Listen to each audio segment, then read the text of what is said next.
Siis võib-olla tekib selline plahvatuslik laviinitaoline protsess, kus tehisaru teeb ennast kogu aeg paremaks ja selle tulemusena teeb ta ennast veel paremaks. Anthropicu siis enda ametlik väljaanne teadaanne, et 80% siis uue mudeli koodist, et siis kirjutab see tehisaru siis ise. Ei ole üldse veel tegelikult nagu seal, selles maailmas, kus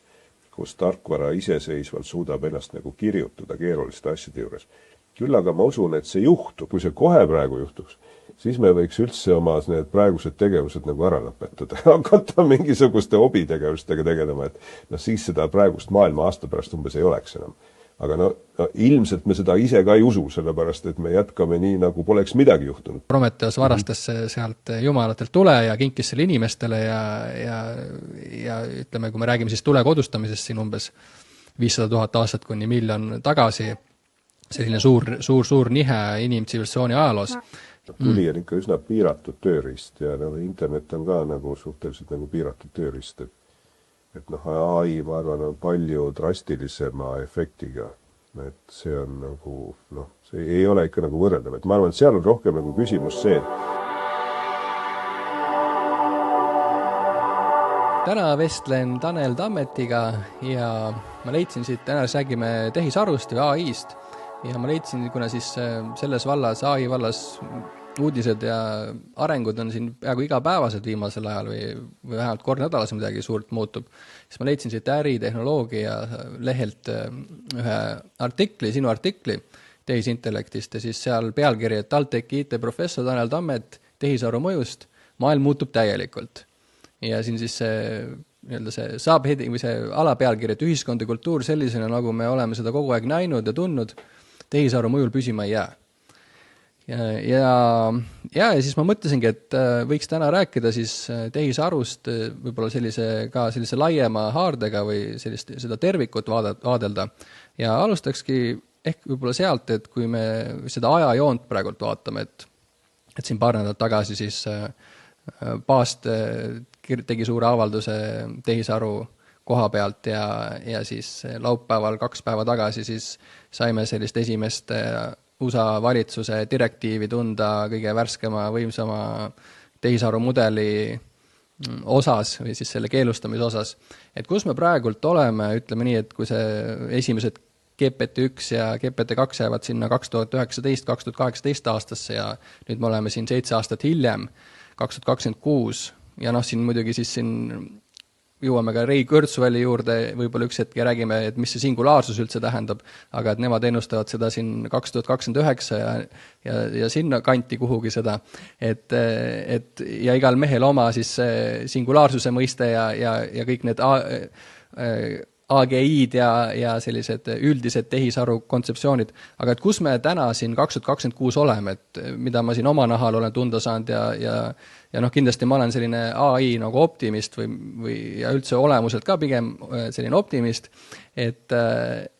ja üks sõna, või nagu lause, mida ma olen kuulnud, et need tööriistad on saanud selliseks nagu kasutatavaks umbes viimase poole aasta jooksul väga, väga heal tasemel.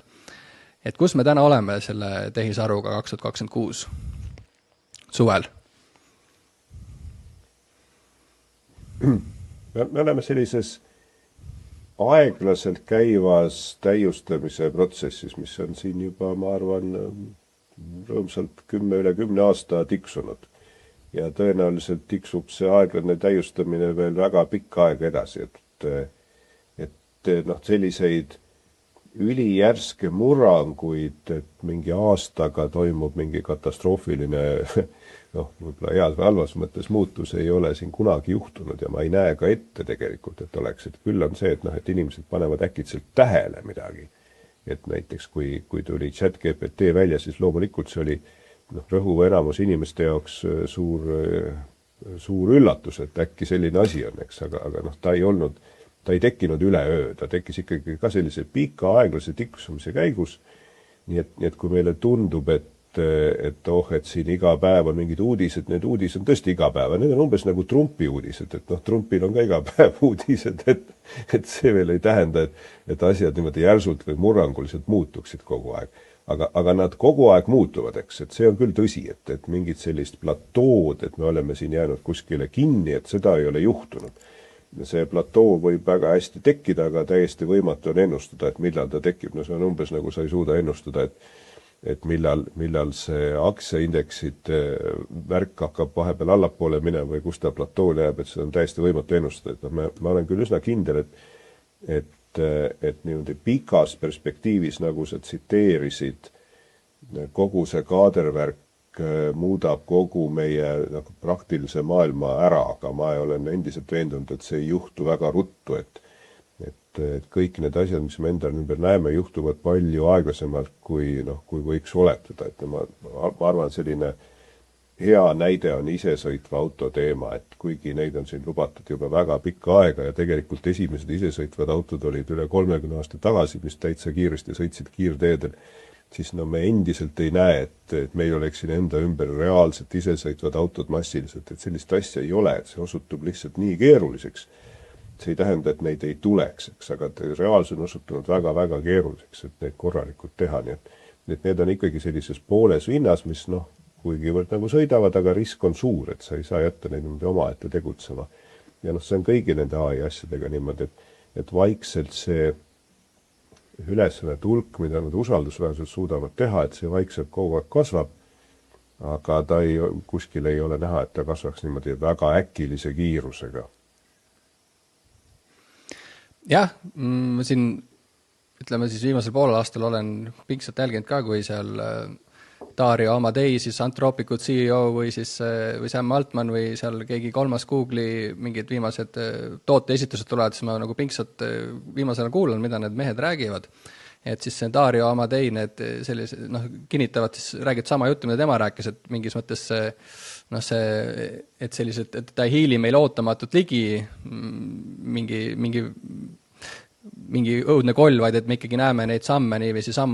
nagu pisikeste arengutena, et siin keegi üks, selline ingliskeelne, et see laagi või sellesse, kuidas eesti keeles on see artificial general intelligence, et see on pigem selline nagu soft launch, mitte selline järsk muutuseks. Aga ma siin polnudki varem selle peale nii palju mõelnud, et võib-olla korraks, et nagu väga tehniliseks ei taha minna, aga et mis seal siis, kuna seda tehisaru või AI-d on arendatud juba seal, ütleme siis 50-ndast, 40-ndatest, eks ju, aga mis seal siis 2018-2019 just õigupoolest juhtus, et seal ei juhtunud jällegi nagu üks suur mingi murrang, vaid et seal oli sellist 2-3 sellist, üks on siis need transformerid on ju, siis see kiipide jõudlus, et kust me üldse saime selle GPT või selle keelemudeli või see, mis siis täna siis ka need 3 firmat, või kui me räägime siis nendest Google'ist, OpenAI'st või Anthropicust, et 3 kõige nagu väärtuslikumat ja kiiremini kasvavat IT-ettevõtet inimajaloos, et kuidas nad said, mis oli see õnnelik juhus või see, et miks see aeg on nüüd küps selleks? No, ma arvan, et siin peab üle jälle natuke aega tagasi, et hästi, kõigepealt hästi suures plaanis on nagu 2 suurt AI tüüpi, et ühed on sellised nagu otsingumehhanismid või reeglipõhised süsteemid, võib arvata, et inimese mõistuses on ka osad komponendid, mis on sellised otsingu- või reeglipõhised süsteemid. Ja see on selline AI klassika ja nende üks suur probleem on see, et erakordselt raske on sellised nagu reegleid kirja panna või sellist formaliseeringut teha, kus seda nagu otsingut hakata tegema. Et see töötab väga piiratud kohtades ja sinna on raske jõuda. Ja nüüd teine suund on laias laastus masinõpe, mis võtab ette mingi suur hulga näiteid ja siis nende näidete pealt ehitab sellise statistilise mudeli, et kuidas asjad võiksid töötada. Ja see masinõppe võimekus oli siin eelmisel sajandil erakordselt madal, et see kõik töötas väga-väga halvasti. Ja kuskil natuke pärast sajandi vahetust hakati masinõppes üldse tegema mingeid edusamme ja need edusammid täiesti ühemõtteliselt tulid või olid nagu toetatud sellest, et arvutite graafikakaardid muutusid massiliseks, et selliseid graafikakaarte hakati tootma palju ja nad olid päris head ja neid graafikakaarte toodeti loomulikult eeskätt arvutimängude jaoks, et sa saaksid kvaliteetset pilti arvutimängust. Ja nüüd selgus, et samad graafikakaardid töötasid ka väga hästi selliste ülesannete või arvutusülesannete jaoks, mis on masinõppes on vaja. Ja siis need masinõppe uurijad said nende graafikakaartidega äkitselt nagu 100 või 1000 kordi kiiremini hakata katsetama. Et katset töötasid lihtsalt palju paremini. Nad said ruttu katsetada ja suurte masside peal katsetada ja siis nende eksperimentaalse töö tulemusena nad hakkasid leidma viise, kuidas masinõppe tegelikult saaks täitsa efektiivselt töötada. Ja esialgu see masinõppe oli fokusseeritud eeskätt pilditöötlusele, kus ta töötabki kõige paremini. Et piltidest arusaamisele. Ja see on siiamaani niimoodi, et see on väga, väga edukalt arenenud maailm. Ja nüüd sellest pilditöötlusest hakati minema edasi. Ja hakati vaatama igasuguseid muid asju, kus masinõppega saaks minna. Ja tekst on kohe üks sellised järgmisi väga atraktiivsed asju, kus rahvas hakkas leidma uusi viiseid, kuidas sa katsetad seda, või kuidas sa arendad sellist tehnoloogiat, et sa annad masinale teksti ette, et ta siis ennustab, kuidas see tekst jätkub. See on selline klassikaline teema, et mis siis nagu järgmine sõna on umbes, et kui Arno kooli läks, et mis siis nagu järgmisena tuleb, eks. Ja siis arvutad, ennustad niimoodi ühe sõna kaupa. Ja miks seda on päris hea treenida masinõppega on sellepärast, et tekste on lihtsalt väga palju. Ja sa võid talle sööta ette tohutu hulga tekste ja siis sellest hästi suurest hulgast tekstidest ta mõtleb, et mis võiks järgmine sõna olla ja nüüd sa saad ju kohe sellise nagu õige vastuse ka, et see tekst ise ütleb, mis on õige vastus. Nii et masin ennustab, et mis see järgmine sõna ja siis vaata, näe, tekstis läks mööda, eks ju.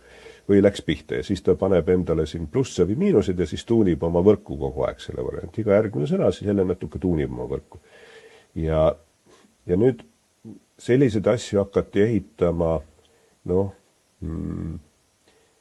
sellist nii-öelda nagu kaasaegstel viisidel kuskil üle 15 aasta tagasi, rahulikult võib-olla isegi rohkem. Ja siis nad hakkasid vaikselt paremaks minema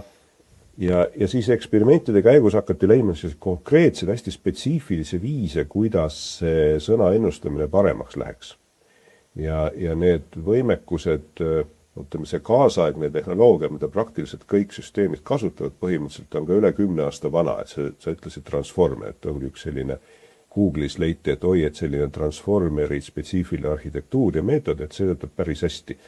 Ja siis kõik hakkasid enam-vähem sellega katsetama. Ja siiamaani on niimoodi olnud, et see sama transformerite tehnoloogia on selline baasasi. Ja nüüd muidugi rahvas hakkas muidugi edasi katsetama, et kas me suudame anda hästi palju tekste, kas me suudame hästi pikalt õppida, et kui me võtame masinad, kus on hästi palju graafikakaarte, paneme kohe suured andmekeskused seda õppima ja et kui kaugele me siis jõuame ja siis hakati tegema selliseid nagu mitmekihilisi treeningu meetodeid, et sa algul õpid nagu tekstide pealt, aga siis sa õpid hoopis seda, et mis inimestele meeldib vastusena, et kui masin lihtsalt jätkab tekstit, see pole võib-olla see, et inimene tahab, et ta vastaks küsimusele, see on vaja treenida spetsiaalselt, et mis vastused inimestele meeldivad ja siis treenitakse süsteeme, mis inimest asendavad, et umbes hindavad, et kas see on nüüd hea vastus või ei ole ja siis sa saad treenida seda, et ta teeks selliseid pikemaid arutluskäike, et ütled, et pikem arutluskäik on parem, et ära siin kohe vasta, et paku igast variante välja ja justkui mõtiskle ja nii edasi ja nii edasi. Nii et sellise paljudes kohtades tehtava pideva sellise eksperimentaalse töö tulemusena, eks ole, liigub see valdkond niimoodi kogu aeg edasi, ega ta ei ole kordagi siin seisma jäänud. Nii et umbes niimoodi on see toimunud. Ja me siin alguses siis mainisime seda singulaarsuse mõistet ja Ray Kurzweilist, Ray Kurzweil on ka siis paljude selliste meeste, kes olid seal 15-aastased ja kuulsid esimest korda tehisarust või AI-st, et mis asi see singulaarsus üldsegi on, et siin viimasel ajal kuuleb seda sõna siis nendes AI-ringkondades, tehisaru ringkondades üsna palju. No see on selline mõte, et kui tehisarusüsteemid saavad järjest niimoodi paremaks, siis mingi hetk ilmselt tehisarusüsteemid suudavad ise hakata ennast täiustama. Et võtavad selle sama tarkvara, mis nad ise on, hakkavad ise eksperimente tegema, hakkavad ise oma koodi täiustama. Ja nüüd, kui nad ennast ise täiustavad, siis selle tulemusena nad lähevad paremaks ja suudavad ennast veelgi paremini täiustada. ja siis võib-olla tekib selline plahvatuslik laviinitaoline protsess, kus tehisaru teeb ennast kogu aeg paremaks ja selle tulemusena teeb ta ennast veel paremaks ja see läheb niimoodi kiiresti väga ruttu edasi ja siis me saame nagu äkitselt sellise hästi kiiresti toimuva protsessi, kus tekib selline super hea tehisaru, mida inimesed ise ei oleks nagu võimelised tegema üldse, eks ju, et me oleme umbes ta nagu käivitanud ja siis ta läheb nagu laviinitaoliselt ise lahti. Et tekib selline ülikiire võimekuse tõus. Ja see ongi see, mida siis selles valdkonnas selleks singulaarsuseks nimetatakse, et äkki selline asi juhtub. Ja täna ma saan aru, et me oleme siis seal, see Anthropicu siis enda ametlik väljaanne teadaanne, et 80% siis uue mudeli koodist, et siis kirjutab see tehisaru siis ise või see keelemudel, et täna me oleme seal umbes 80% juures, siis ta nii-öelda siis ise täiustab ennast või ise kirjutab ennast, et ma arvan, et see suur teema ongi, et see viimane 20%, et kui see 20, seal on nagu nüüd on sellised erinevad filosoofilised nüüd sellised suunad, kus et minna saab, et kui see 20% täis saab, see on see singulaarsus, mis me rääkisime, ja kui lihtne see 20% siis nagu lahti saamine on. Et ma arvan, et see 20% on selline väga metafoorne udune mõiste, et reaalsus on siin palju mitmekihilisem, et minu arusaamist mööda me ei ole üldse veel tegelikult selle singulaarsuse juures või et tehisintellekt tegelikult praegu, ma ei ole veel kuskil näinud, et ta oleks sellel tasemel, et ta suudaks ennast ise sisuliselt nagu täiustada, et see, mis juhtub, ma kirjeldan selle ära, et kus see 80% jutt tuleb, et see ei ole ka kuidagi vale, eks ju. See tähendab natuke teist asja, et üks valdkond, kus tehisintellekt on osutunud väga heaks, oluliselt paremaks kui näiteks autojuhtimise juures või robootikas, kus ta on veel endiselt väga nigeleks, kus on osutunud nagu tõeliselt heaks, on tarkvara kirjutamine. Ja ma arvan, et seal on mitu põhjust, miks pärast, et üks on see, et tehisintellekti arendajad ise on tarkvara kirjutatud ja siis neid huvitab selle teema täiustamine. Teine on see, et on väga palju sellist vaba tarkvara, mida on kerge kätte saada, mis on dokumenteeritud ja mille pealt saab teha sellist hästi suurtes mahtudes masinõpet, et kuidas tarkvara üldse kirjutatakse, kuidas mingid sort ülesanded lahendatakse. Et need mahud on väga suured, mille pealt saab seda hästi õppida ja siis saab, ja ma arvan, kõige olulisem on see, et seda tarkvara kirjutamist, kui sa teda kirjutad, siis sa saad teda katsetada, et sa saad kohe proovida, et lased käima, vaatad, mis juhtub, eks ju. Niimoodi, et see eksperimentide tegemine on hästi kiire ja odav, et näiteks isesõitva autoga ei ole eksperimentide tegemine kiire ja odav, et sõidad vastu puud, et siis ei ole, et proovime kohe uuesti, et siis on ikka tohutu jama majas. Tarkvaraga nii ei ole, kogu aeg proovida. Ja see vähendab ka seda, et kui see tehisintellekt midagi valesti, et siis pole midagi hullu, et ta lihtsalt katsetab kohe, eks ole. Oi, läks valesti, ma saan kohe proovida, eks, ma teen ümber. Nii, ja nüüd see reaalne võimekus niimoodi tarkvara inimese käsu peale kirjutada on siin mitu aastat juba olnud, aga ta ei olnud väga hea ja kuskil eelmise aasta lõpus või sügise poole tuli seesama Anthropic välja sellise päris vinge süsteemiga, mis töötabki niimoodi, et sa saad nagu dialoogi pidada nagu ikka sellise AI-ga, aga selle dialoogi käigus ütled, kirjuta mulle selline asi ja proovi seda ja siis ta siis kirjutab ja proovib ja see kaadervärk on tehtud niimoodi, et see on tegelikult päris suur selline traditsiooniline tarkvarasüsteem, et see ei ole ainult selline masinõppe keelemudeli AI. Ja see suur traditsiooniline tarkvarasüsteem ise siis nagu kutsub seda keelemudeli AI-d välja ja siis annab talle ülesandeid ja see AI siis vastab ja siis see tarkvarasüsteem kombinatsioonis selle keelemudeli AI-ga nad koos siis kirjutavad ja eksperimenteerivad ja tegelevad sellega. Ja selle värgi nimi on Claude Code ja nüüd muidugi OpenAI ja teised on ka teinud selliseid asju. Siin ühedel inimesel meeldivad ühed, teisele teised, aga üldiselt see läbimurre tuli sellelt samalt Anthropikult ja Claude Code'ilt ja ma arvan, see on siiamaani selline täiesti nagu juhtiv süsteem selle tarkvara kirjutamise juures. Ja ma olen põhimõtteliselt võtnud nagu positsiooni, et ma tahan ise ka ju olla täpselt kursis, kui hea see on ja ma olen see aasta otsustasin, et ma kirjutangi kogu oma eksperimentaalset koodi, mida ma teen päris suurtes kogustes selle sama Claude Code'i abil, et ma teengi käsure lahti ja siis ütlen talle, kuule, teeme nüüd sellise asja ja vaata neid näiteid ja eksperimenteeri seda ja mõtle, kuidas võiks see olla ja siin läks valesti. Ja ma olen seda päris palju teinud ja see ongi täpselt see, mida praegu tarkvaraarendajad teevad. Ja nüüd selle juures sa näed täpselt tema võimekusi ja need võimekused on ühes küljest küll väga kõrged, et ta tõepoolest kirjutab hästi koodi, vahel teeb vigu, eks sellest saame parandada, aga kui on nüüd vähegi keerulisem asi, siis ma ei ole kunagi näinud, et ta iseseisvalt suudaks nüüd välja mõelda nüüd selliseid nagu mittetriviaalseid lahendusi. Et ta teeb selliseid mõõduka keerukusega asju. Aga niipea, kui asjad lähevad nagu keerulisemaks, kui sa pead mõtlema, et mis sorti eksperimente ma teen või pikalt niimoodi ette planeerima ja siis need ei tule välja. Kui sa lased ta niimoodi ise käima ja loodad, et ta teeb mingi asja, mida ei ole varem tehtud, siis see ei tule välja. Et ta teeb kindlasti asja, mida on varem tehtud, näiteks ta kindlasti suudab sulle mõne mängu genereerida täitsa nullist, sest neid on nii palju olnud.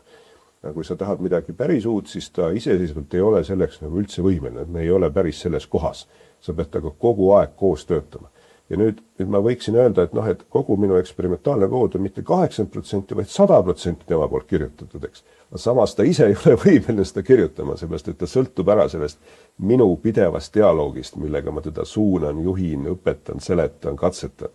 Ja ma arvan, et Tropicus toimub täpselt see sama asi, on ju. Et rõhuv enamus koodi on täpselt selle sama protsessi poolt kirjutatud, aga AI ise ei ole nagu väga võimeline neid asju niimoodi nullist tegema. Et kui ta oleks, siis Anthropics saaks oma töötajad lahti lasta ja öelda, et AI ise teeb, aga me oleme väga kaugel sellest. Ja, mu enda see kogemus on ka siis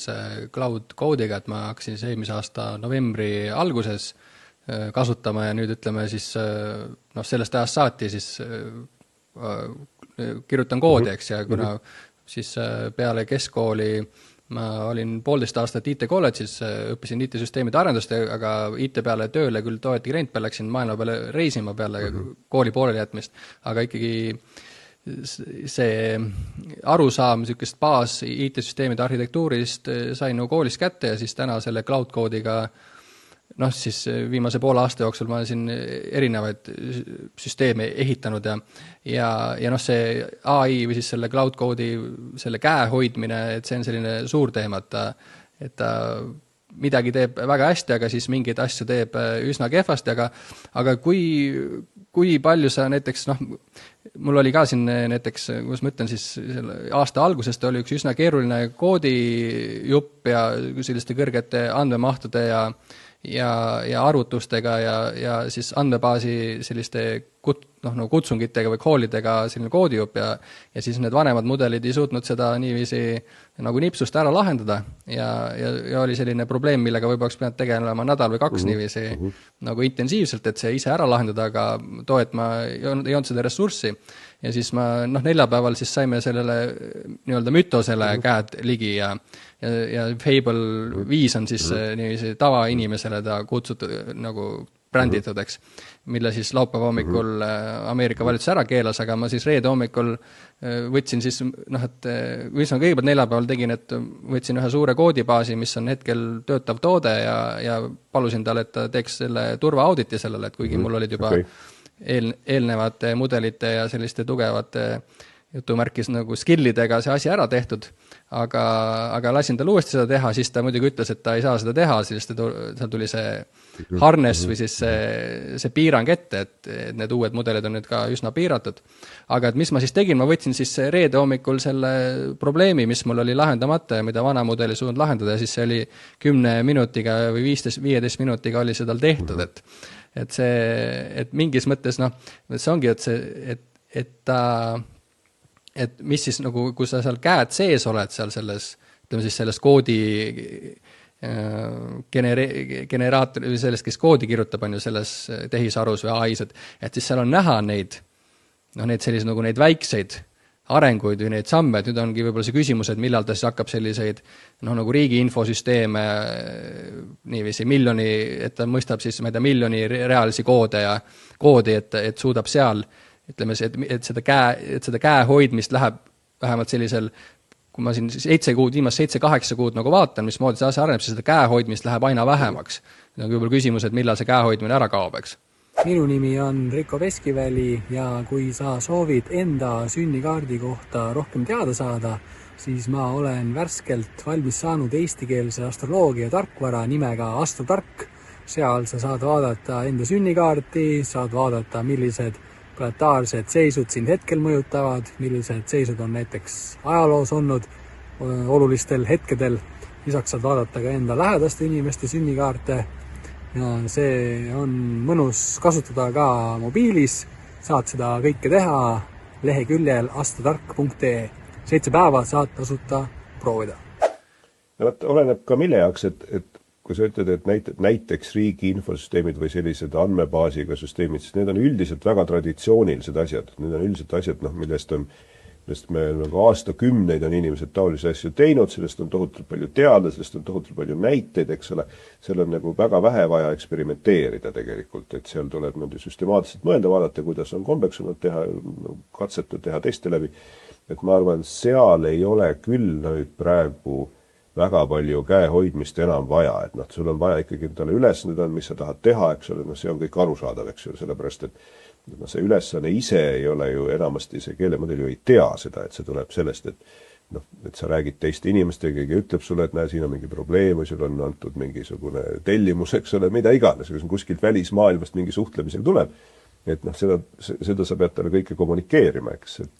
aga ma arvan, et sellist koodi käehoidmise juures on nagu seda väga vähe vaja praegu traditsiooniliste asjade juures. Küll aga seda on kindlasti vaja, kui sa hakkad tegema selliseid uusi eksperimentaalseid asju, kus tal ei ole nagu näidet või koodibaasi ees. Et siis see värk nii hästi ei tööta. No see Anthropicu üks viimaseid siis neid nagu, mis on siis pressiteated või et kui ta aasta aega tagasi suutis 4 minutit järjest teha siis sellist inimese ülesannet, et täna ta suudab teha 12-tunniseid selliseid see on kõik väga ebaselge, mis see ja siis tulevikus nädalaseid. See on väga ebaselge. Ma arvan, lihtsam on mõelda, et niimoodi, et võtamegi näiteks selle sama traditsioonilise isesõitva auto näite, et kui Claude Code suudaks iseseisvalt keerulist, nagu päris keerulist eksperimentaalülesannet lahendada, mida inimesed veel ei suuda, siis ta suudaks meile kirjutada isesõitva auto tarkvara, mis sõidab oluliselt paremini kui seni sõitvad, eks, et nagu tegelikult ka saaksime tänavale pimedas lahti lasta. Seda ju ei ole. Sinna poolegi ei ole. Nii et see ühemõtteliselt näitab, et me ei ole üldse veel tegelikult nagu seal, selles maailmas, kus tarkvara iseseisvalt suudab ennast nagu kirjutada keeruliste asjade juures. Küll aga ma usun, et see juhtub, eks, aga ma ei näe praegu, et see juhtuks väga kiiresti. Aga lihtsate tarkvara lahenduste puhul, ütleme, et ma olen ikkagi vähemalt 4, 5, 6 tarkvara siis ise kirjutanud nullist sellist lihtsamat, mille eest võib-olla varem ma pidin maksma 20-30 eurot kuus. Et ma lihtsalt, siin selle Fable näitel või isegi Opuse näitel, et sa teed endale sellesse tarkvarasse kasutajad, lased siis sellel Opus 4.8 sinna tarkvarasse sisse logida, seda testida, seda katsetada, seda kirjutab sealt, ta saab siis teiste tulemused, kirjutab spekki ja siis ta teeb sulle selle tarkvara lahenduse nagu locali ja tasuta ja vahest teeb isegi paremini, et sa saad veel seda nii-öelda nagu teha endale sellise rätseplahenduse. Et selline tarkvara, kui see on üks asi, mis mind natuke hirmutab, on see, et tarkvarast on saamas rohkem ka selline tarbekaup, et ma arvan, et päris palju siis need tarkvaraettevõtted, software as a service ettevõtted, et seal ja eriti just lihtsamad lahendused, et neid on tegelikult siin võib-olla läheb päev aega, et mingi lihtsam asi endale ära teha. Vaata, sa ütlesid, et sa oled optimist ja ma olen ka selle koha pealt, et mind see üldse hirmutab, vaid väga rõõmustab, et tarkvarendajana ma justkui ei näe seda muret, et nüüd Code võtab tarkvarenduse üle inimesi vaja, pigem ma näen nagu täpselt vastupidist olukorda, et võimekus tarkvaraga midagi teha nagu tohutult hakkab kiiresti kasvama, et ta on juba hakanud kiiresti kasvama, et siiamaani me olime, ma arvan, mitukümmend aastat sellise platoo peal, et kui teha kui püüda teha midagi kuidas ta seletada, et üldiselt tarkvaraga me püüame mingisuguseid ülesandeid või protsesse automatiseerida, et teha midagi, mida seni nagu inimesed tegid, et siis tarkvara teeks osa nendest asjadest ära või mida rohkem ta ära teeb, seda parem ja ta teeks ka asju, mida inimeste peale ei suuda, eks ju, selge see. Nüüd enamus selliseid asju, mis me suutsime tarkvaraga ära automatiseerida, on ammu ära automatiseeritud. Meil on igasugused riigi infosüsteemid ja mingi autoabisüsteemid ja 100 asja. Ja nüüd, kui sa tahad sealt nagu edasi minna, teha veel rohkemat, siis see osutub kohutavalt keeruliseks, sest kõik see nii-öelda madalalt rippuvad õunad on ära korjatud ja kõik järgmised asjad on väga rasked teha. Ja hästi kallid ja tulevad vigaselt välja ja õudne jama on. Ja nüüd ma arvan, me oleme olukorras, kus me suudame teha ka neid asju, millega me siiamaani praktiliselt nagu hakkama ei saanud, et see tähendab, et nagu põhjus tarkvara või võime tarkvaraga asju automatiseerida on uuesti nagu tekkinud. Et me oleme natuke nagu tagasi mingites 70. 80. kus selline tarkvara buum hakkas üldse pihta, kus suudeti hakata massiliselt asju automatiseerima. See tähendab, et kogu see tarkvara maailm muutub uuesti väga huvitavaks ja võimekaks asjaks igal pool, mis ütleb, nagu tihti arvatakse, et tarkvara arendajate vajadus tarkvara arendajatele võiks pigem kasvada oluliselt, sest me saame palju rohkem teha, eks. Kui see asi teeks nagu nullist automaatselt, siis ei oleks vaja tarkvara arendada, aga nii see üldse ei ole. Et keegi peab seda protsessi suunama, ülesande andma, käsi hoidma, et see juhtuks, aga me saame neid asju teha praegu, et mida me varem praktikas väga ei saanud. Jah, seda ma olen ka teistes vestlustes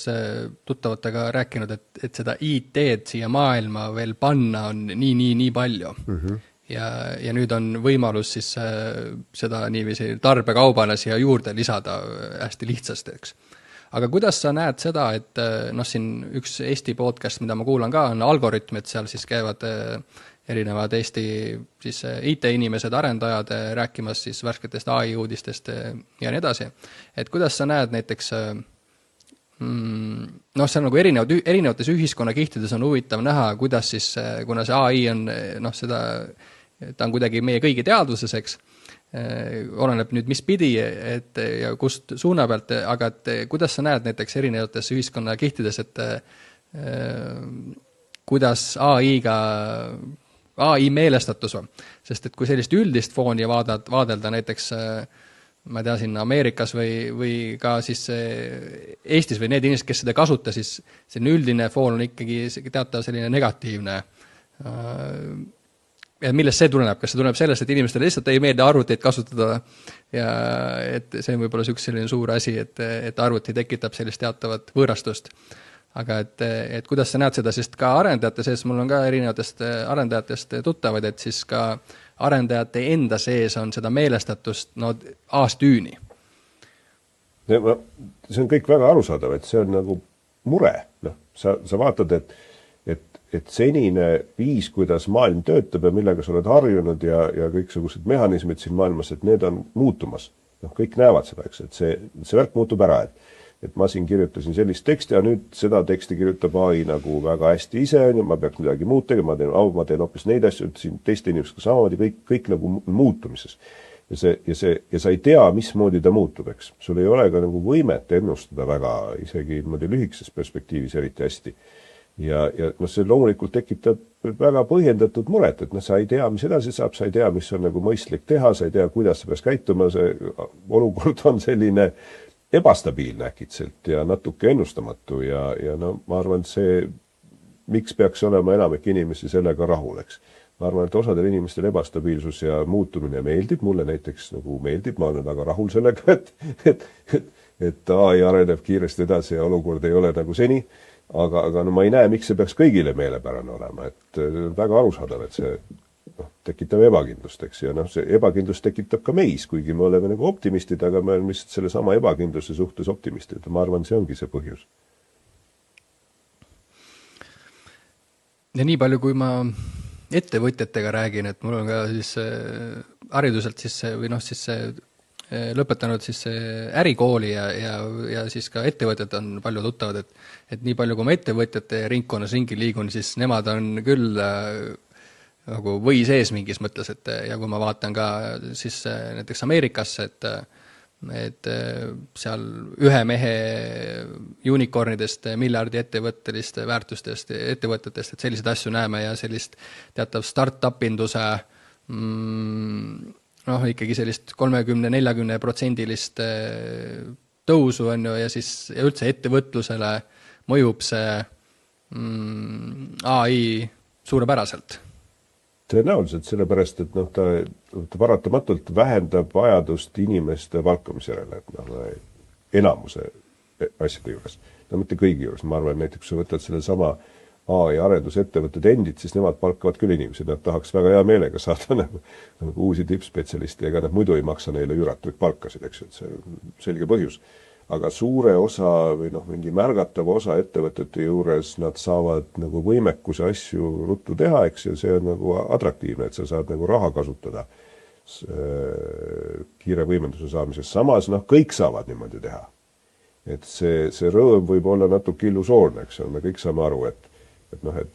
sul tekib küll see lisavõimekus, aga kõigis konkurentidel tekib ka lisavõimekus ja pluss siis tekib veel uusi, kes tulevad nagu täpselt samas suunas ja see ebastabiilsus on ka ettevõtluse juures olemas ja ettevõtted enamasti on sellised nagu entusiastlikumad inimesed, kes nagu rõõmsalt lähevad ja katsetavad asju. Võib-olla selle tõttu nende optimism on nagu kõrgem, nagu meilgi, eks, aga see ei tähenda, et nad kõik võidavad, eks, et on nagu väga tõenäoline, et enamus nendest ei võida, et nii on nagu alati olnud.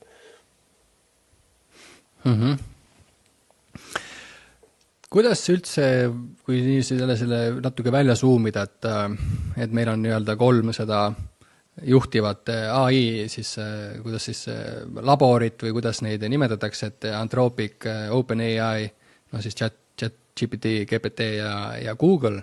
Ja nii palju, kui ma olen asjast aru saanud, et siis Ameerika siis 3 juhtivat AI laborit või ettevõtet on siis niiviisi umbes 3 kuni, see on jälle selline suhteline, aga võib-olla pool aastat, 3 kuud siis Hiinast ees, eks. Et, ja kindlasti praegult Ameerika siis need juhtivad laborid on ees rindlikud. Et kuidas me saame nagu vaadelda seda, ütleme seda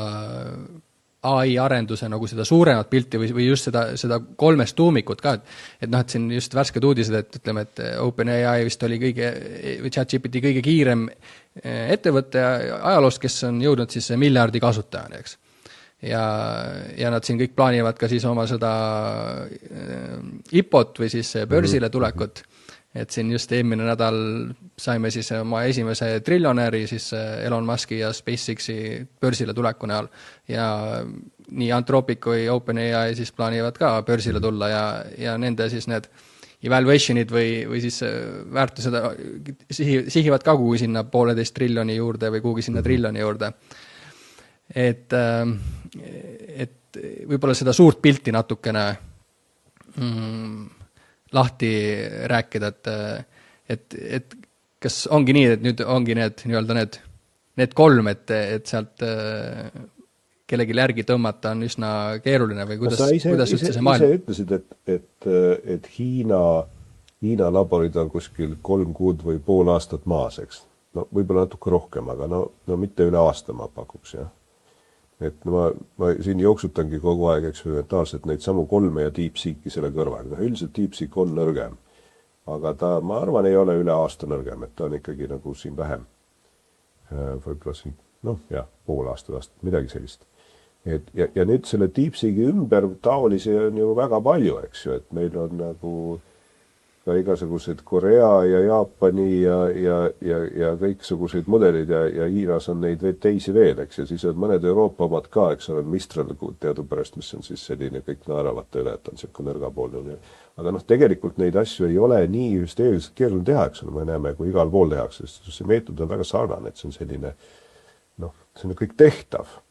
ja päris paljud asjad on ka nagu lahtised ja on ka sükene aasta vanad. Ma arvan, DeepSeeki mudelid on ka enamasti lahtised.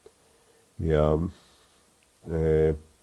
väga raske on, ma arvan, nendel tippfirmadel selles konkurentsis püsida, sellepärast, et kui mõni asi, kui keegi teeb midagi natukene varemini, siis nagu väga kerge nagu klientidel sinna üle minna, et nad on kõik hästi ebastabiilses positsioonis ja noh, mingis mõttes kõige sellise tugevama baasiga on kahtlemata Google nende juures, sest noh, Google'il on muud asjad ka.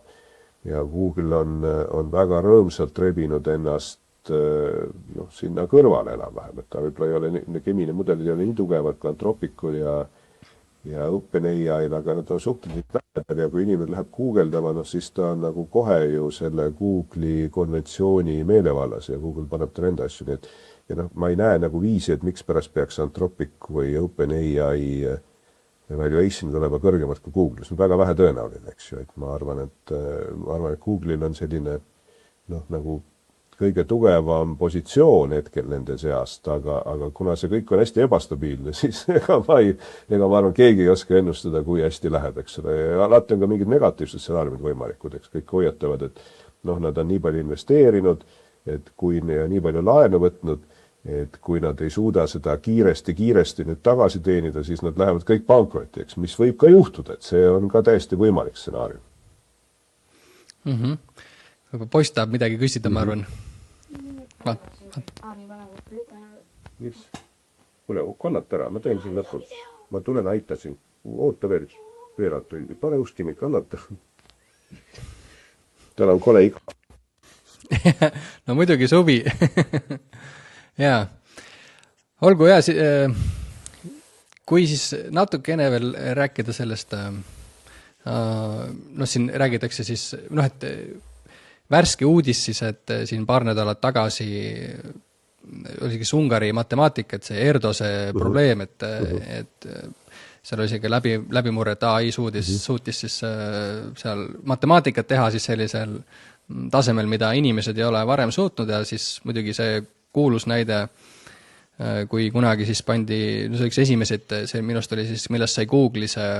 AI tiim DeepMind ja nemad siis võistlesid Lõuna-Koreas siis selle Go-mängus ja seal siis ka nimetatakse seda ühte kuulsat hetke, kus see AI või siis tehisaru tegi sellise käigu number 37, et mis siis nagu üllatas kõiki Go-mängijaid ja noh siis täna paar nädalat vana uudis, kus matemaatika või siis tehisaru tegi suure avastuse või siis läbimurde matemaatikas, et kui ma siin kuulan siis neid selliseid teisi AI optimiste, et nad ikkagi ennustavad matemaatikale sellist, no inglise keeles öeldakse, et math is cooked või et matemaatikal on noh, kes siis, et ta teeb matemaatikat paremini kui matemaatikud, eks siis muidugi siis mingisugune ülemaailmne matemaatikute organisatsioon tegi sellise väite vastukirja, ja millest sa oled muidugi sina ka siis rääkinud, et ta AI teeb vigu nii veenvalt, et me ei saa aru, et need on vead. Aga noh, millest siis veel räägitakse, noh, et millega ta hästi hakkama ei saa hetkel on nagu füüsika. Ja siis muidugi kogu see robootika asi, et millest meil siin on juba juttu olnud ka, aga ju ta saab paremaks ja sellised läbimurdeid, ma usun, et me näeme nii matemaatikas, füüsikas kui teistes bioloogias, keemias ja nii edasi. Ja vaat see, mis sa ütlesid, ju ta saab paremaks, on selline väga standardne nagu, noh, ma ütleks käe lehvitamise väide. Et no, praegu ei saa, ju ta saab paremaks. Me võime nagu iga asja kohta öelda, et ju ta hakkab matemaatik, ju ta hakkab autot, ju ta teeb seda. Ja ma arvan, see on ka kõik õige. Et see tõenäoliselt ka nii on. Aga see, millal see juhtub, see võib-olla on väga kauge tulevik või väga raske ennustada. Mõnedest asjad võib-olla juhtuvad aasta pärast. Mõned juhtuvad võib-olla 200 aasta pärast. Mõnega võib-olla veel kauemaks. Me ei oska seda ennustada. Et arvata, et see juhtub nüüd nagu kohe praegu, see, mis ju ta saab, et see on, ma arvan, ekslik. Et see kohe praegu juhtus, sellepärast, et kui see kohe praegu juhtuks, siis me võiks üldse oma need praegused tegevused nagu ära lõpetada. Hakata mingisuguste hobitegevustega tegelema, et no siis seda praegust maailma aasta pärast umbes ei oleks enam. Aga no ilmselt me seda ise ka ei usu, sellepärast, et me jätkame nii, nagu poleks midagi juhtunud. Pigem, ma arvan, inimesed sisuliselt ei usu, et midagi väga juhtub, sellepärast, et muidu nad korraldaks kuidagi oma käitumist ümber või nende see murelikkus kasvaks nagu väga oluliselt, aga noh, seda nagu näha ei ole, eks ole, et pigem selline sisemine tunnetus on see, et ju need asjad nii kiiresti ei lähe, sest noh, me ise ei käitu niimoodi, nagu me arvaksime, et nad väga kiiresti lähevad. Jaa, no ma ise mõtlen ka pigem just sellise, ütleme, et 5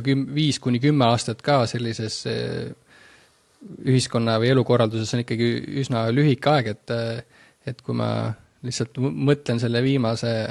poole aasta peale, võib-olla ka need sammud ei ole olnud nüüd nii suured, aga ikkagi teatavalt tuntavad, et siis ta kuidagi loob sellise eeldusliku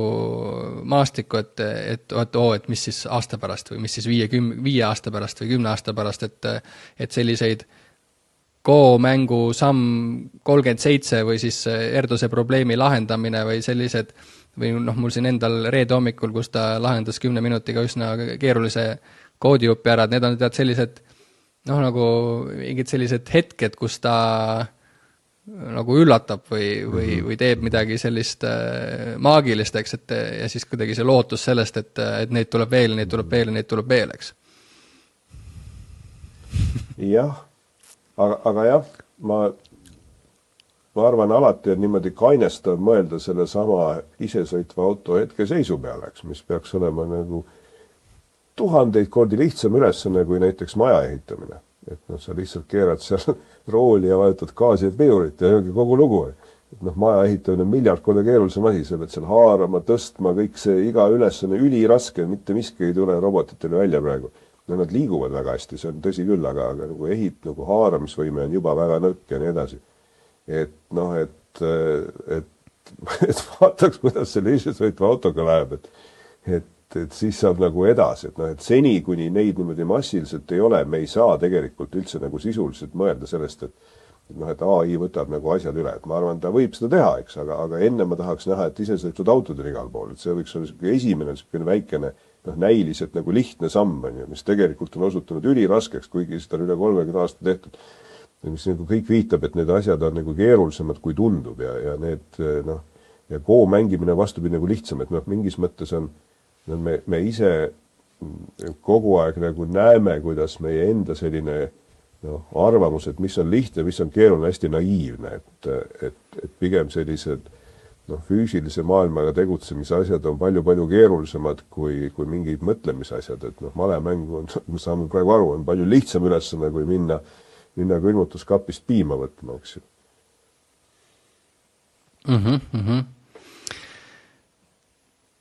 Kui, see on jälle selline võib-olla siis nagu filosoofiline pool, aga et siin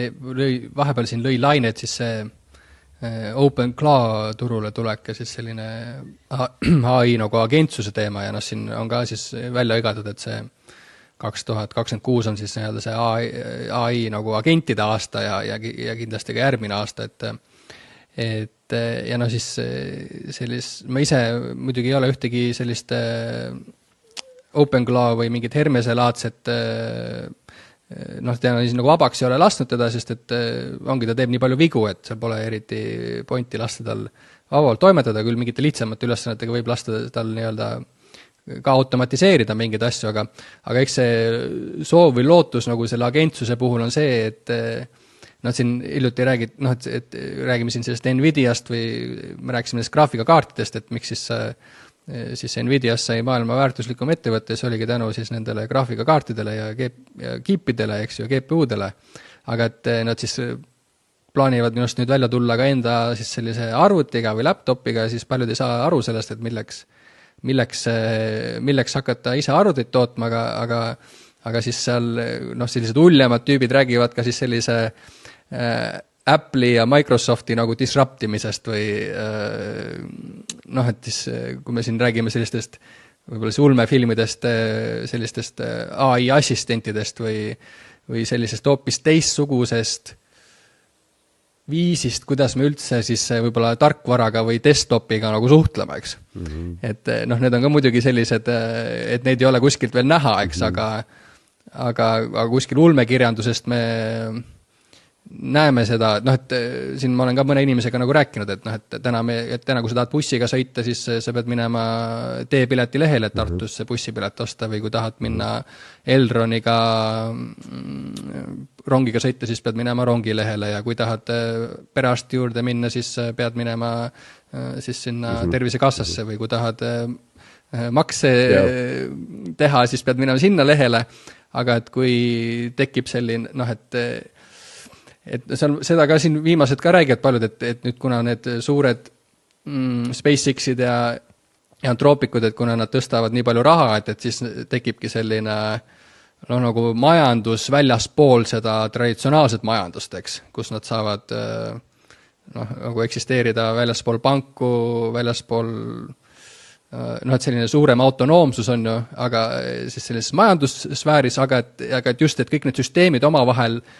niiviisi, et ma ei pea minema siis sinna makse sisestama, ma ei pea ostma piletit eraldi lehelt, vaid et mul on selline üks kesksüsteem, millega ma suhtlen, et tahan sõita, tahan sinna minna, sa ütled seda ja sul on see pilet olemas, ilma et et mis ma olen nagu näinud, et mis ma olen ise teinud, et kõik need nupuvajutused on, et ma ise, kui ma teen tööd, et siis et see on selline, ma arvan, et sa võib-olla ise ka seal kokku puutunud, aga see on selline äge probleem, mille peale ise kogu aeg mõelda. Et ma teen tööd ja ma teen siin mingeid nupuvajutusi, mida ma olen kogu aeg teinud, aga kas ma pean neid tegema? Et mul tegelikult ei ole neid, et mingid nupuvajutused on, mis me täna teeme, mingid liigutused on niivõrd üleliigsed, et neid tegelikult ei ole vaja teha, need saab ära automatiseerida, aga et võib-olla siis see jutt hakkas pihta siis sellisest AI assistendist või sellisest Apple'i ja üldse sellise desktopi või telefoni sellisest disruptimisest, et selline ühtne kesksüsteem, et sa lihtsalt suhtled selle suure andmebaasiga, mis on ja siis lihtsalt need lahendused tulevad ilma, et sa peaksid seal see tihend vahel olema. No ma väga loodaks, aga ma arvan, et me võiksime hakata nii sina ja mina ja üldse teised inimesed seda sama Open Cloud nagu katsetama tegelikult, et ma ka samamoodi nagu kardan, et kindlasti tuleb tohutult palju jama, aga ma arvan, et me saaksime targemaks ka, et ma arvan, et me peaks proovima ette võtta, et tegelikult hakata neid asju proovima ja mitte lihtsalt mõtlema, et kui oleks, et kuidas siis juhtuks, eks ju. et kindlasti kuigivõrd nende asjadega see värk saab hakkama, siis me hakkame tegelikult paremini nägema, et mis on need nagu piirikohad. Aga teisest küljest, kui sa ütled, et me disruptimine, siis mida ma nagu hästi ei usu, on see, et display justkui ära kaob, seepärast, et see infovahetus inimesel visuaalselt on ikka palju parem kui jutu kaudu. Et see, mis silmade kaudu infot tuleb, on väga palju rohkem ja väga palju kiiremini kui jutu kaudu, nii et sa ikkagi tahaks, et sa midagi näed, ja see, mida arvuti sulle display pealt näitab või mobla display ongi see, mida sa näed, eks. Ja nüüd see, et seal taga see tarkvara töötaks teistmoodi, sellega ma olen nagu väga päri. Ma arvan, et me oleme praegu just protsessis, kus see hakkabki nagu ära muutuma, et need süsteemid, mis näiteks sama teepileti taga töötavad, et neid saaks nagu teha nagu ümber, paremini, teistmoodi, aga ma ei oska küll kohe öelda, eks, kuidas, aga ma arvan, et see täpselt nii ei jää, aga see,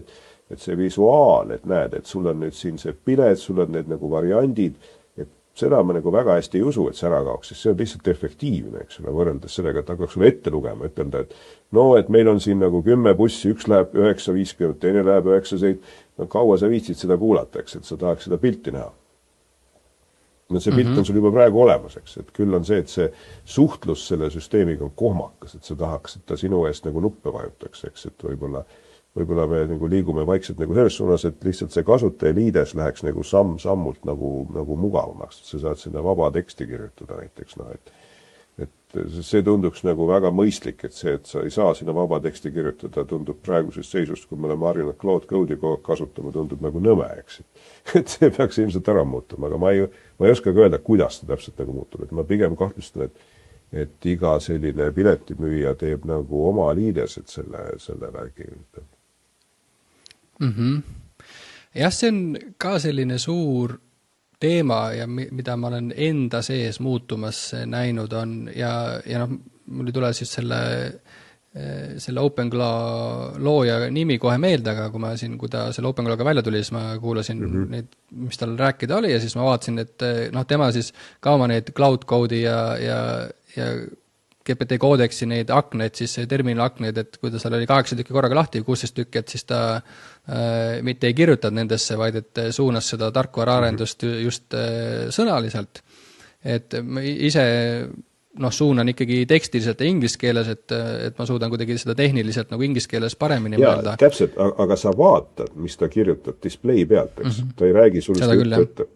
Jah, saab kiirem lugeda, aga mõtlen, et just nendest igapäeva asjade puhul, et need, ma olen üsna frustreeritud siis näiteks Apple'i sellest Siri võimekusest, et muidugi ma kasutan teda hästi palju, et ma kasutan telefonikõnede tegemiseks, ma kasutan ilma teates, et ta räägib mulle seda ette alarmi sisse ja välja lülitamiseks, uue alarmi panemiseks, ma ei tea, seal mis ma häirib, et ma ei saa küsida näiteks seda, et mul on trammi peatus minu juurest 5 minutit, et ma ei saa küsida häälega, et mis kell tuleb tramm. Et ma pean võtma selle liidese jälle kätte ja ma pean minema kuhugi Google Mapsi ja ma pean tegema nii palju samme, et saada nii lihtsat vastust. Et see ongi see suur küsimus, et ja täna, muidugi ma olen siin taustal mõelnud ka, et võiks võtta ühe läpaka, millel on kogu aeg see Eleven Labs kuulamas minu seda diktsiooni ja ma saan sinna mingid baasasjad sisse programmeerida, et vaata kella, et umbes, et mis kell tuleb tramm, et siis ta oskab mulle öelda näiteks, et näed Rikko, et tuleb 1 minuti pärast, et hakka minema, eks. Et seda hääle, ma mõtlen just nendes baasasjades, ma arvan, seda häält on, et nüüd ongi see piir selle display ja selle hääle vahel võib-olla, et jätta see võimalus ka nii-öelda neid asju sisse toksida, aga samas anda see võimalus ka kogu selle, et kui heaks tegelikult pizzat tellida, et kuule, et Bolt Food, et saada mulle pizza sealt La Primast on, et siis võib-olla pead näoga audentima, aga et kaoks nagu see, et üsna ebamugav on ikkagi neid telefone ja neid äppe ja kõik neid asju kasutada. Väga ebamugav, aga ma arvan, et see koht, kus hea oleks mõelda niimoodi, et aga võikski proovida ise hakata tegema. Et täpselt nagu see Austria kutt, kes hakkas tegema seda OpenCloud, eks, ta hakkaski täpselt samamoodi tegema, et näed, see on nii ebamugav, eks ju, et ma proovin, vaatame, kuhu me nagu jõuan selle arendamisega. Kuna sul on Cloud Code käe pärast, siis sa saad seda teha nagu väga palju kergemini, kui sa vanasti oleks jõudnud teha. Et see eksperimenteerimine muutub selliseks toredaks tegevuseks. Isegi kui see väga hästi välja ei tule, siis see protsess on tõenäoliselt nagu nauditav praegu. Nii et ma arvan, et me oleme, enam-vähem kõik on umbes nagu samas positsioonis, et ei ole niimoodi, eks ole, et kuskil on mingid Google'i omad, kes seal nagu meist on 100 aastat ees ja OpenAI, kes kõik teevad ära ja meil pole siin väikestel inimestel mõtet midagi teha. Praktika näitab just nagu vastupidist, eks ju, et me oleme nagu väga lähedastes positsioonides, et ei ole niimoodi, et teistel on nagu mingi hullult parem olukord, et on täitsa mõttekas hakata igasuguseid asju ise ehitama ja vaadata, et ei maksa muidugi loota, et sellest tuleb mingi suur business, sa saad kole rikkaks, aga sa saad kindlasti targemaks ja mõnest asjast tõenäoliselt tuleb ka kasu. Jah, see on võib-olla tasub inspireeruda sellest mõttest, et kas või mingi väike asi valmis ehitada. Ja võib-olla siis siia lõpu otsa nagu natuke rääkida sellest Eesti seisust, et ma siin lugesin ka siis Eesti kes siis mingi digiarengukava siin 2035 ja siis meie see digiminister, kes ka see algoritmi saates natuke rääkimas ja siis ma muidugi tervet saadet ära ei kuulanud, aga ma kuulasin just neid kohti, kus ta siis rääkis seal, ma ei tea, Anthropicust, OpenAI'st või DeepSeek'ist või siis Eesti sellisest andmekeskuste või keelemodelite sellest arengukavast, et see mind natukene huvitab, sest see tundub üsna oluline teema, millega praegu tegeleda, et ma siin, ma tean, et Tartu Ülikoolil on üks selline eesti keelel õpetatud Llama mudel, millega ma ise katsetasin ka siis ühte sellist,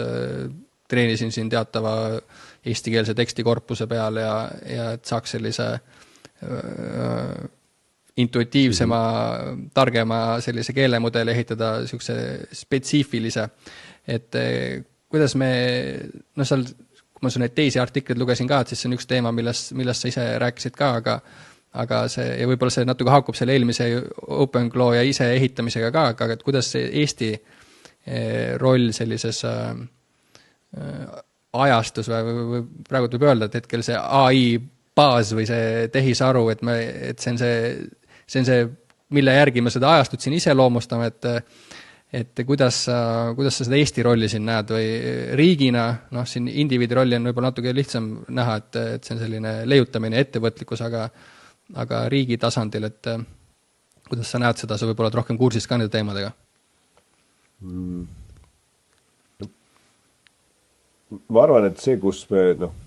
peaks mõtlema, et tulevad edasiminekud, on ikkagi indiviidi tasemel kõigepealt, et noh, inimesed ise teevad mingeid huvitavaid asju, et see ei ole justkui nagu riigi ülesanne teha meile parem teepiletiliides, et see on isegi nagu vastupidi, et on selge, et kui riik hakkaks maksumaksja raha kulutama selleks, et teeksime siin eksperimentaalsed teepiletiliidesed, siis no see ei ole õige viis maksumaksja raha kulutada. Ja nüüd, kui mõtleme, mis see riik siis nüüd saaks teha, eks ju, kui tema ei hakka nüüd tarkvara, sellist laiatarbe tarkvara tegema, mis ta siis nüüd saaks teha? Noh, kõigepealt enamik neid suuri andmebaasi ja värgisüsteeme on ju riigil ära automatiseeritud mingi tasemeni, eks ju. Ja nüüd me oleme kõik näinud,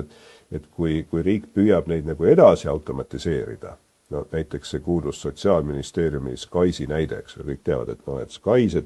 sest on mitu versiooni tehtud, et kuidagi on vaja neid pensione maksta ja toetusi maksta ja neid rehkendada ja siis sinna on kulutatud arututes kogustes raha, millest suur osa on läinud nagu raisku, sellepärast, et ei tulnud nagu hästi välja ja siis me paneme uue raha ja siis natuke jälle tuleb.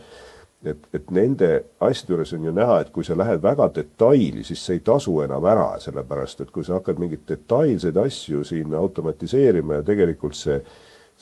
keskkond muutub nii kiiresti, eks, et et mingi seadus muutub, mingi Sotsiaalministeeriumi korraldus muutub, mingid rahaasjad muutuvad, midagi muutub, siis keegi ei jõua neid detailselt ehitatud tarkvarasüsteeme kogu aeg niimoodi uuendada ja nagu sättida, et tegelikult lihtsam oleks hoida nagu 10 inimest tööl lihtsalt Excelitega, mis teevad selle asja ära, selle asemel, et maksta mingi üüratu raha. Ja nüüd AI puhul on selge, et okei, et nüüd tekib nagu võimalus võib-olla seda selliseid nagu kiiresti muutuvaid asju AI-ga kogu aeg nagu tuunida, et sa ütled, muuda see ära ja muuda teine ära.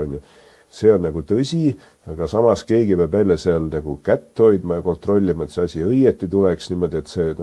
see mure on ikkagi nagu suhteliselt suur, et kuidas sa nagu seda kõike automatiseerid paremini. Ega mul ei ole seda mingit väga head nägemust. Aga mis ma olen nüüd kindlasti näinud, on see, et niipea, kui sa räägid nüüd poliitikute või riigiametnikega kogu sellest AI või tarkvara teemast, siis nende automaatne reaktsioon on see, et minimeerida riske, et vähendada, et midagi läheks jamasti. Ja see tähendab automaatset regulatsiooni, et see on ju nende töö, et nad teevad regulatsioone. Ja nad kohe suunduvad selle peale, et mõelda, mis regulatsioon oleks vaja teha või mis asjad võiks kehvasti minna ja kuidas me võiks neid kehvasti potentsiaalselt minevaid asju nagu regulatsioonidega takistada.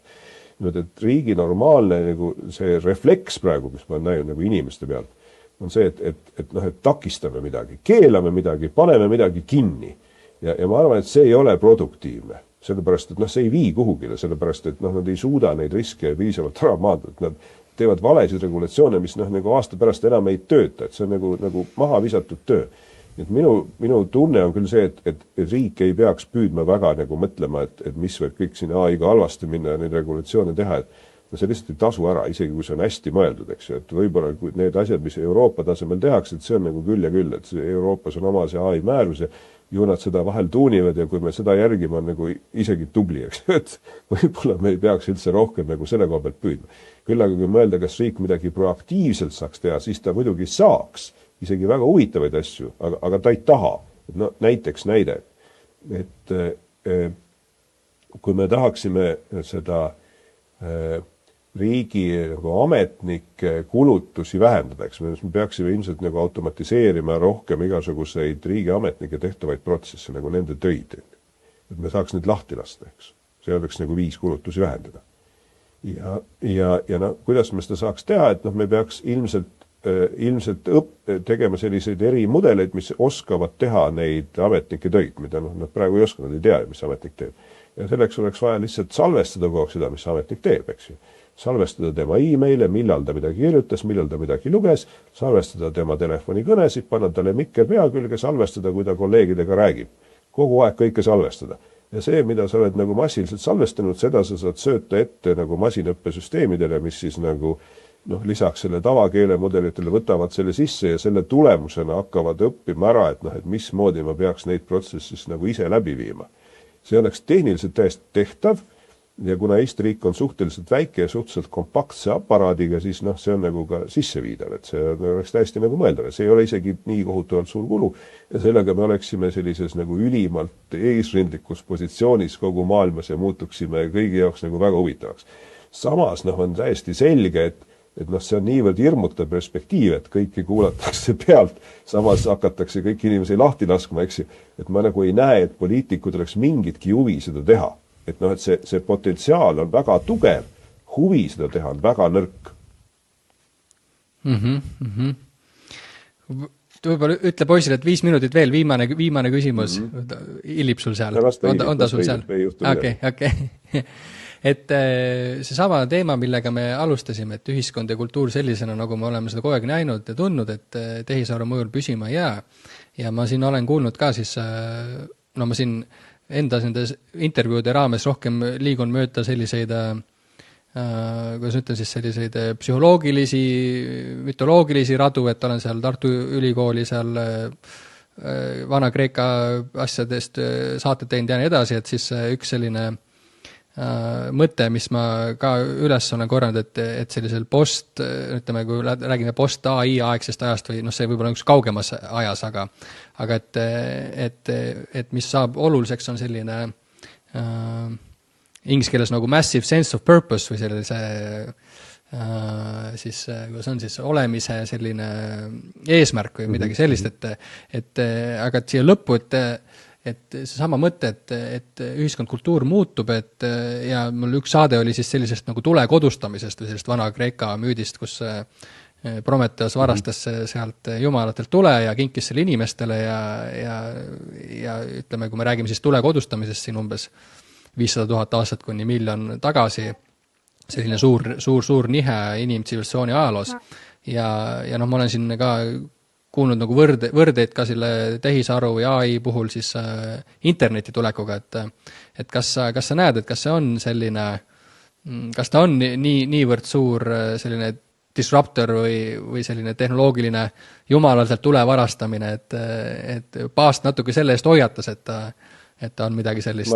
Paabeli tornilaadset. Ma arvan, et ta on ikka palju suurem, et tuli on ikka üsna piiratud tööriist ja internet on ka nagu suhteliselt nagu piiratud tööriist, et AI, ma arvan, on palju drastilisema efektiga, et see on nagu, see ei ole ikka nagu võrreldav, et ma arvan, et seal on rohkem nagu küsimus see, et kas meie oleme mingisugused nagu järgmise taseme evolutsiooniprotsessi käivitajad umbes, et kas meie jääme sinna nagu ainuraksed asemele, on ju, kes siis nagu moodustavad siis nagu hulkraksed, on ju. Me oleme kõik hulkraksed, meie sees on ainuraksed ja ega ainuraksed väga ei tea, et mis sina oled, siin oled või värk, tal on nagu oma elu, on ju. Ja me võime täpselt samuti mõelda, et see AI tekitatav tsivilisatsioon on selline, kus meie oleme, nagu ütleme, inimtsivilisatsioon on sellise ainurakse rollis seal. Et ta võib-olla seal on ja tegutseb, eks ju, aga ega ta väga ei teagi, mis seal ümber juhtub, et see on kõik täiesti võimalik, eks, et ma ei ütle, et see nii juhtub, ma ei tea, eks, me objektiivselt ei tea, aga see on üks mõtteliin kindlasti olemas. Ja sellest ei oska nagu midagi järeldada, seepärast, et me ei tea, kas see mõtteliin on nagu õige või mis mõttest on nagu õige, ja mis sellest võiks tuleneda, nii et mitte mingisuguseid selliseid, ma arvan, nagu mõistuslik põhjendatud hüpoteese tuleviku kohta on nagu väga raske teha, eks ole, peale selle, et ei ole nagu näha, et asjad peaksid jääma nagu nad on, et kõik on liiga, see maailm on nagu liiga suures muutumises. Võrreldes sellega, mis oli siin viimased 1 miljon aastat, ma arvan. Ja võib-olla siia, kas sul oleks Mobla helisema või midagi helisema? Mul on siin kogu aeg käib mingisugune värk, eks ju, et lakkamatult, et ühed jooksevad ja teised helistavad ja ma panen selle praegu vaikseks. See käib elu juurde. Et jah, ma ütlen siin üks asi, mis ma olen ka siis siin sellel aastal teinud, et siis lihtsalt tutvustanud neid tööriistu, seda sama cloud code'i siis ütleme emale selgeks teinud, sest et ta mööllab palju Excelitega ja Exceliga saab see cloud code nagu suurepäraselt hakkama ja siin tuttavad ettevõtjad, et olen paljudele tutvustanud siin, kuidas sa saad enda siin mingeid turundusi või mingeid postitusi automatiseerida ja mingeid mõõdikuid ja nii edasi teha nagu inimkeelde, ja üks asi, kus ma siis et üks valdkond, kus ma olen aru saanud või et ikkagi need kõige väärtuslikumad ettevõtted maailmas on ju, et Anthropic ja OpenAI ja kui nad siin börsile tulevad, et ikkagi väga suur osa inimesi, et suur osa kasutab, aga seda potentsiaali on minu arvates veel seal üsna palju veel kasutamata ja siis eriti võib-olla veel teaduses, et kui ma neid protsente vaadanud, et kuidas sa seda näed, et kas Eestis ka sellist mingit cutting edge värki nagu ülikoolides keelemudelitega tehakse või kuidas meie siin selles teaduses oleme AI kasutamisega? Kui on nii mitu kihti selles küsimuses, et kas me teeme mingit cutting edge uusi keelemudelid, muidugi ei tee, sellepärast et neid tehakse üldse nagu paljult nendes juhtivates laborites maailmas, mida on õnneks nagu päris palju, neid on ikka nagu paarkümmend, aga ükski nendest ei ole ülikoolides, nad kõik on niimoodi jõhkralt finantseeritud eraettevõtetes, mis seda teevad. Ja tavateadlased uurivad selliseid spetsiifilisi nüansse nende ümber, eks ju, et näiteks mina ka, eks, ja minu kolleegid, et me kõik teeme mingisuguseid täiesti cutting edge asju, aga me ei ehita uusi LLM, et me teeme sellise nagu spetsiifilisi tööriistu, spetsiifilisi arendusi eri asjade jaoks, eks. Et see on see, mis me nagu teeme. Ja teadus on nagu alati cutting edge, et tul ei ole mõtet teha midagi, mis ei katta seda. See on alati niimoodi. Ja nüüd kui mõelda, et mis on nagu väljapoole arvutiteadust, nagu need füüsikud ja keemikud, kõik see klassikaline asi, siis ega nad ei ole väga harjunud, et selgelt, et nagu arvutiteadus on nagu oluliselt nagu ees, et meile meeldibki nagu see näiteks Claude Code'i kasutada ja kõik neid asju teha, et teised on kõik nagu jupikese nagu tagapoole, aga ega nad ju ka mingid eilased ei ole, et nad on natukene tagapoole, aga samas maailm on kõik nagu igal pool täpselt samas seisus. Me ei ole kuidagi nagu ees ega taga kui ameeriklased või hiinlased, et me oleme praktiliselt kõik ikkagi nagu samas seisus. Et siin ei ole nagu selles mõttes vahet, ma arvan üldse, et kas sa oled siin ühes Eesti ülikoolis või teises Eesti ülikoolis või ühes Ameerika ülikoolis või Hiina ülikoolis, et me oleme nagu umbes samades positsioonides, et see on nagu iga inimese enda teha, mis ta siin parasjagu nagu ette võtab. Aga nüüd, kas need asjad on nagu ära kasutatud, eks muidugi ei ole, et me oleme ainult nagu mingis nagu mikroalguses, et me jõuame nagu väga kaugele sellest, kus me praegu oleme, et see on kõik ainult nagu mis me praegu näeme, jah. Väga hea, siis ülevaade olemas hetkel 2026 aasta suvel oleme siin, et nagu siis kokkuvõtted öelda, et need asjad nii kiiresti ei muutu, aga samas ütleme, see potentsiaal on, ise